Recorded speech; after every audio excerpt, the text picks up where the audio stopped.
So President Trump saying that U.S. strikes on Iranian nuclear facilities obliterated their targets. But listen carefully to the president here when asked about whether Iran can rebuild its nuclear program. How confident are you that Iran's capabilities have been completely demolished? I think it's been completely demolished. You don't believe that Iran can rebuild its nuclear program? Iran will never rebuild its nuclear. From there? Absolutely not. That place is under rock. That place is demolished. So you hear the president say from there, that site, that place is completely demolished. As we continue to get information about the extent of it, the battle damage assessment, all of that. We know what we saw over the weekend, obviously significant damage to these sites, but organizations are still trying to figure out exactly the extent of it. And I spoke earlier with Rafael Grossi, who is the Director General of the International Atomic Energy Agency.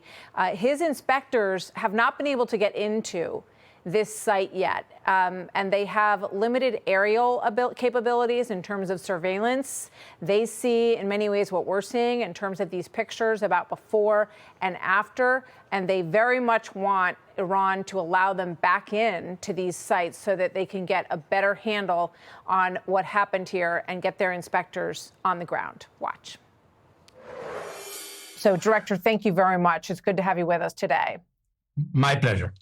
You know, give me your interpretation of what President Trump was saying there in terms of what has been accomplished, and if you agree. Well, you know, we as inspectors, we say what we can check and verify. We have been, of course, following from the beginning of the military action on the 13th. The situation and what we see, I mean, I could agree in the sense that what we see is a very important degree of damage in the three facilities. Natanz, which was the first to be hit and sustained very, very serious damage in one of the important centrifuge halls where enrichment was being carried out. Then even the underground part of that suffered indirectly first and then directly.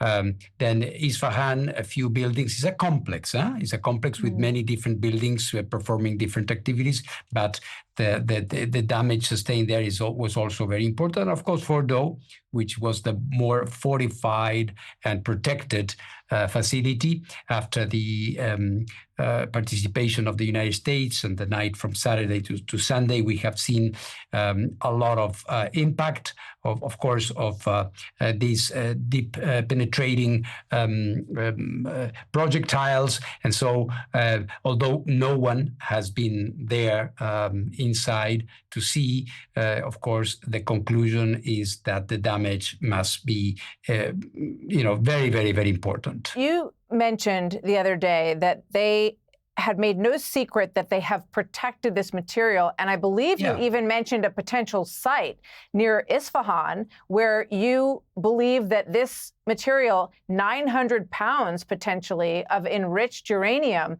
was taken.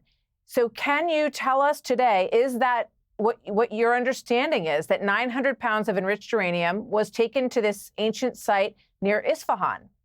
I have to be very precise, Martha. I have to be very, very precise. Of course. We are the IAEA, so we are not speculating here. We do not have information of the whereabouts of this material. So this is why I'm asking, we are making an assumption, which is not a speculative or pure speculation, because Iran officially told me we are going to be taking protective measures, which may or may not include moving around this material. So it is quite obvious, you are asking me about it, that there is a question there. Where is this? So the way to ascertain that is to allow the inspection activity to resume as soon as possible. And I think this will be for the benefit of all.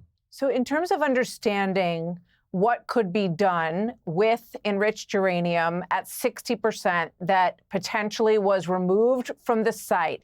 I want to play this from Vice President Vance just last evening, talking about this enriched uranium stockpile and where it is and what could happen with it. Here it is. If they have 60% enriched uranium, but they don't have the ability to enrich it to 90%, and further, they don't have the ability to convert that to a nuclear weapon, that is mission success. That is the obliteration of their nuclear program, which is why the president, I think, rightly is using that term. Do you agree with that statement, Director? I wouldn't argue with that, because 60% is not 90. But the thing that we need to ascertain with all certainty is whether there is a possibility that this could have been moved and where is it. My obligation is to account for every gram of uranium that exists in Iran and in any other country that is a party to the NPT. By the way, this is not a discriminatory approach against them.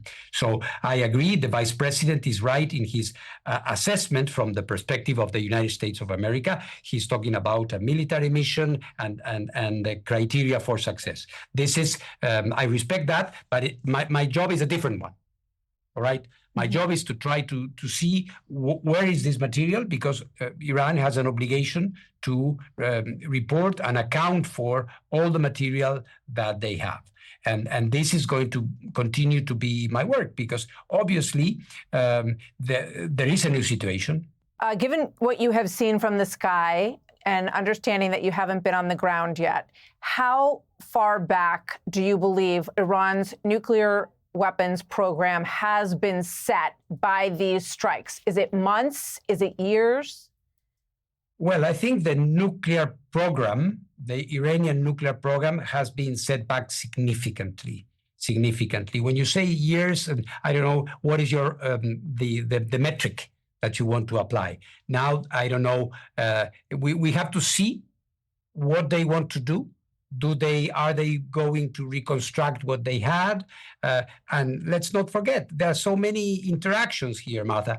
If, for example, there is a resumption, as I hope personally, of the negotiation with Ambassador Witkoff, where there was an idea that Iran would not be enriching and would perhaps be part of an international consortium. I mean, there were very interesting ideas that were being floated. This is not my thing. This is for the negotiation that is going to take place, I hope, again, as it was, and we would only need to verify it. But it is clear that there is one Iran before June 13, nuclear Iran, and one now, and it's night and day. Thank you very much, Director Rafael Grossi of the IAEA. Good to have you with us today, sir. Good luck with your work. Thank you very much. To reiterate what he said at the end there, he said there was one nuclear Iran before July 13th, and now there is a new Iran post that period. I also just want to point out that the Iranian parliament has said that they want to suspend relationship with the IAEA and that they don't want the agency to be allowed into the country. That'll be the decision, obviously, for the Ayatollah. We also should mention that the battle damage assessment reports that we heard the night of this strike would take time to come out from the Defense Intelligence Agency. Those reports are starting to emerge, so we'll get a better picture of the battle damage assessment from our Defense Department as we start to get that from our own sources at the Pentagon in due time. Hey, Sean Hannity here. Hey, click here to subscribe to Fox News YouTube page and catch our hottest interviews and most compelling analysis. You will not get it anywhere else.